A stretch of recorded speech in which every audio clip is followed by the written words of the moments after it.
welcome Star Wars fans all across the galaxy. This is Uneducated Star Wars Talk, brought to you by the Uneducated Network. I'm your host, Chris Lambert, and thanks for making me a part of your day. Happy New Year's, happy holidays to everybody. It's a new year, so we get to talk a little bit more about The Last Jedi, and we got some Han Solo news. It's just a great time, as always, to be a Star Wars fan. But, as always, let me remind y'all to leave a like on this video and every video that you choose to watch. Just go and watch every video on the network and leave a like on every video. Really helps out the channel. Also, don't forget to press the subscribe. Share so a friend can see. They might be into the same thing you're in and might like the content here. Not going to bore y'all to death with that, but don't forget to leave a like and subscribe. But like I said, we got Han Solo. We got news about the Han Solo movie. News came out that Christian Bale was up for running for. I believe it was the role that Woody Harrelson was up had got, but got cut out of the movie because he had all the rescheduling and he was obligated to do another movie and all that jazz. But it was came out that Christian Bale was almost in a Star Wars movie, and that got me super excited to see that they are eyeing big name. Not big name. Well, Christian Bale is pretty big name. He played Batman and a host of other things. I know I've seen him in The Fighter, and he played in a bunch of things, and he's a great actor. That gave me a little bit more confidence in Lucasfilm, because right now they kind of shaky, and the fact that they eyeing big name talent and things like that, I wonder why Christian Bale didn't get it. Maybe Woody Harrelson just fit that role a lot more for Lord Miller, or whoever does the casting.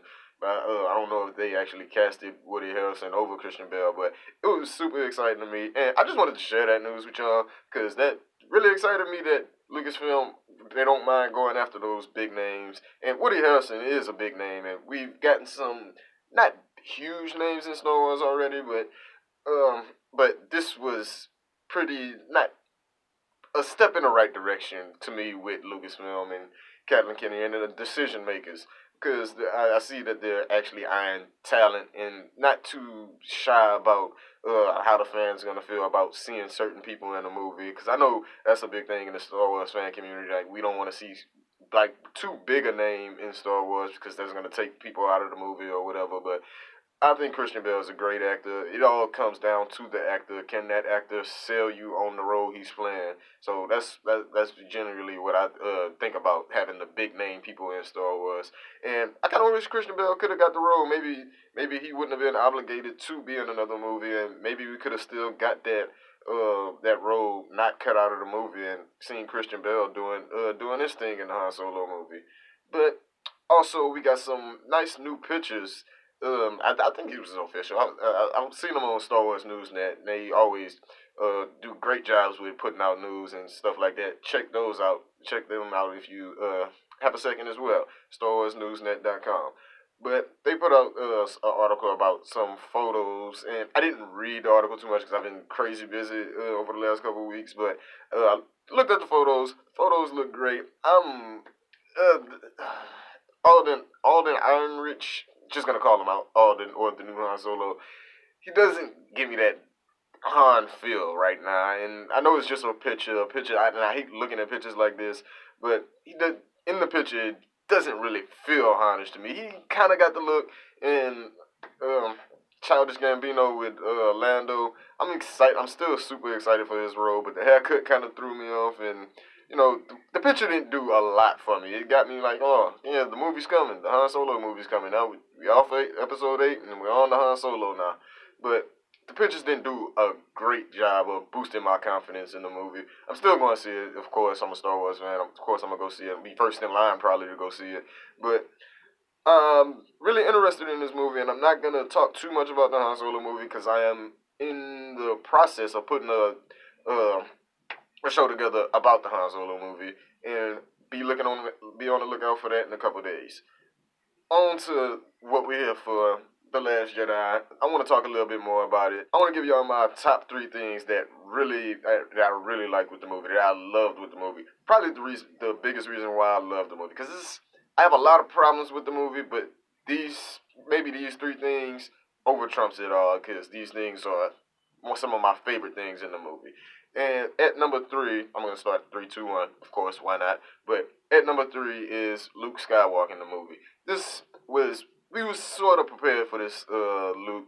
being told all before the movie, all leading up to the movie, that he's more of a grumpy Luke. He doesn't want to train him. We see all that in the trailers. Mark Hamill did an excellent job of selling it. It goes to my point a little earlier about the actor and just being tuned in that role and selling you on that role. Luke did an excellent job of that, being that old failed master and don't want to be the reason the galaxy turns the way it did with Vader. Doesn't want to be responsible for that, and kind of sort of already is with Kylo, with him slaughtering his Jedi Academy. Vader did that to the Jedi Temple on Coruscant, so he's kind of already been through that tragedy, and it's leading to his feelings now. I really liked it. Like I said a little couple seconds ago, I really liked Mark Hamill's performance. He completely sold me on Luke, and you gotta feel for Luke. You gotta feel for Luke, because pulled a lightsaber on his nephew. Nephew took it not the wrong way. I don't know how else would you take your uncle standing over you with a lightsaber. So you know what I mean. Pulled a lightsaber on his nephew. His nephew reacted, and that led to that.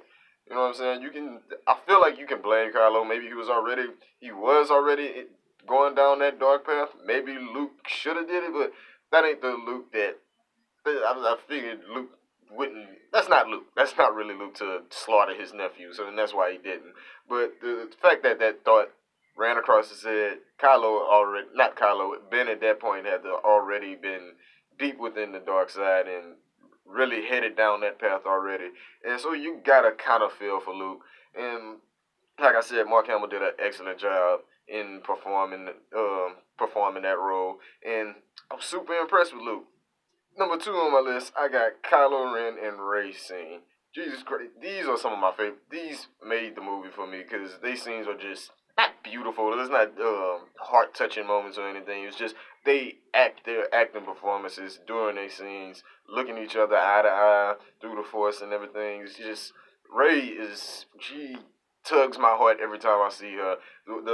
In the scene where she's asking him why he killed his father, why did he kill Han? Like I was like you felt for her, like she really cared for Han. I was just like, oh, somebody really likes Han. You know what I mean? And that was a great moment. Great job.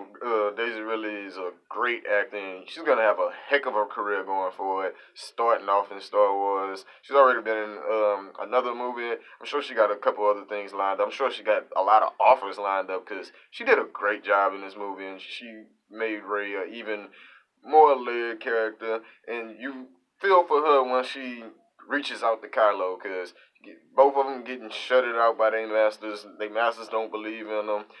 It's not even technically Rey's master yet. Luke is refusing to train her, so she's just talking to Kylo. They keep having these Force connections, so they just make the best of it, I guess you could say. And she gets the true story, if you will, from Kylo about what happened and why he turned into what he is now. So you gotta kind of feel for Rey, and I really liked her scene when her and Luke was going at it on Ahch-To. I I don't like it because I predicted it. It was just great for Rey to be there taking on Luke, and just let her anger get a little bit of the best of her, and Luke just put her back in her place, sort of, until she pull a lightsaber, and then it's just like, whoa, like, let's not take it this far. But Ray and Kylo scenes were great. They were just great. They acting completely sold those scenes and made the movie to me. But number 1, I got everything in the throne. Everything in Snoke's throne room was just great. From him first talking to Kylo when he's not I keep saying fussing when I'm talking about it, but when he's lecturing Kylo Ren, telling him to take off that stupid mask, all that was just great dark side stuff to me, and I'm a big fan of that. So that's probably why this is my number 1. But that first throne room scene when it's him and Kylo when Hux walking out, I love that scene. That was just great. You see Snoke's manipulation, getting Kylo angry. And Kylo's great too in those scenes because even after that, you see his anger, him breaking his mask and all that. It's just the throne room was some of the one of the best scenes in Star Wars to me. Also, got the big fight in the throne room with sorry, the big fight in the throne room with Rey and Kylo and the Praetorian Guards. That was a great fight. I don't know where it ranks on the fights list that I have in my head. I haven't really ranked that yet, but give it a couple months. I'll see where it's at. But that fight was pretty dope, pretty dope, pretty dope. But like I said, the throne room scene, like I said, made the movie, and everything with Snoke. I loved Snoke in this movie. I'm still kind of upset about his death, but I kind of came around to it. I just want Snoke backstory. I mean, I've come to the realization that that's what it is. I don't have a problem with his death scene. It's just I wanted more backstory, and that's maybe selfish fan expectations over what story need over the story needs. But whatever, give me some Snoke backstory, and I'll get over it. Give me a book or something, or put something in Battlefront 2, or anything like that. But everything with Snoke, like I said, besides his death scene, up until his death scene, I was loving Snoke. He was menacing. You got to see his power, him tossing Rey around, him shocking Kylo, like, just be quiet, boy, like, don't raise up to me. And just everything with Snoke. His dialogue was great and menacing. Snoke was the bomb in this movie. I just hate that he had to go. But served best for Kylo, because now Kylo is the big baddie, like I said in my review. And you can catch that review. Check the review out if you want more of how I truly feel about the movie. I know I just give my top 3 things. I'm also going to do top 3 things that I didn't like. I'm not going to say hate, because there's nothing that I truly hate about the movie. But I'm also going to do a top 3 things that I disliked about the movie. But that's my 3 things that I really loved about The Last Jedi.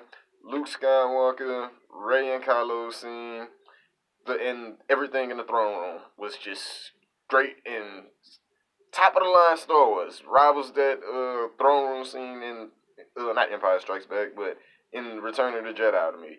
And I can't wait for more of that. Can't wait for the novelization for the movie to come out. That I think they said that come out in March, which sucks that we gotta wait that long. But I'm willing to wait. Can't wait to see the deleted scenes when the Blu-ray come out. Can't wait to get a date for that. I'm a fan of this movie. The world doesn't seem to be.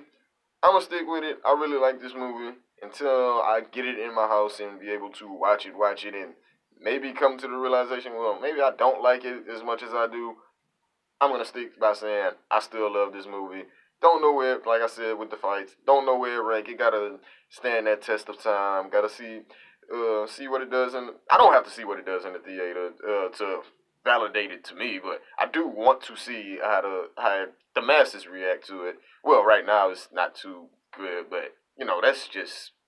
I feel like people are just really picking on the movie. Ryan Johnson comes from indie film. Like, those are smaller films. This was his first big budget film, and you can kind of tell that in a good way to me, because it was so character based, and you had a lot of close ups, and you got to see the emotion off of characters and all that. That was the great side of indie, having an indie filmer, an indie director, if you will, coming to the big budget thing, because you get more depth to characters, and I'm completely with that, because these are all characters we love, and we want to go through their struggles with them. We want to love them even more for that, and like I said, just go through it with them. But that's my top 3. That's today's show. Like I said earlier, don't forget to leave a like on this video and every other video. Press the subscribe. Also hit the alarm button so you can get notified every time a new video posts. We'll be here all year and for the years to come. Like I said, Happy New Year's. May this be a great year, and share it with a friend. I always forget to say that, but don't you forget to do it. Till next time, this is Chris with Uneducated Star Wars Talk. Bye-bye.